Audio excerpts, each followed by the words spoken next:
السلام علیکم ورحمۃ اللہ وبرکاتہ۔ بسم اللہ الرحمن الرحیم۔ الحمد للہ عز واقتدر، لا محید عنہ ولا مفر، الملک ملکہ والخلق خلقہ والامر امرہ، واشہد ان لا الہ الا اللہ وحدہ واشہد ان محمدا عبدہ ورسولہ، اما بعد۔ الحمدللہ اس مبارک مجلس میں ایک طرف کبار علماء، مشائخ کرام، محدثین اور اہل افتاء حضرات تشریف فرما ہیں، یہ ہم سب کے لیے انتہائی سعادت ہے۔ دوسری طرف مختلف شعبہ جات سے تعلق رکھنے والے معزز حضرات بھی یہاں موجود ہیں۔ میں چونکہ آپ کے سامنے تخصص کا تعارف کروانے کے لیے حاضر ہوا ہوں، اور تخصص بنیادی طور پر ایک ریسرچ اور تحقیق کا شعبہ ہے، لازمی سی بات ہے کہ اس کے تعارف میں بھی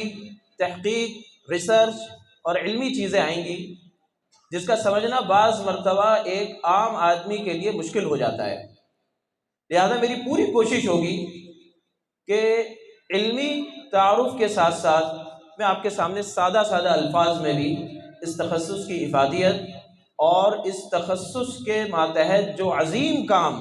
معہد عثمان بن عفان میں ہو رہا ہے، اس کا کچھ ادراک اور اس سے کچھ آگاہی آپ حضرات کو حاصل ہو۔ ہمارے یہاں معہد عثمان بن عفان میں بنیادی طور پہ دو منفرد قسم کے تخصصات کا سلسلہ جاری ہے۔ اس میں ایک تخصص فی الافتاء و علوم الحدیث ہے، جس میں افتاء اور علوم حدیث کی تدریب، تمرین کروائی جاتی ہے، اور دوسری طرف دوسرا تخصص ہے جو تخصص فی اللغۃ العربیہ والانجلیزیہ وعلوم الحاسوب کے نام سے معنون ہے۔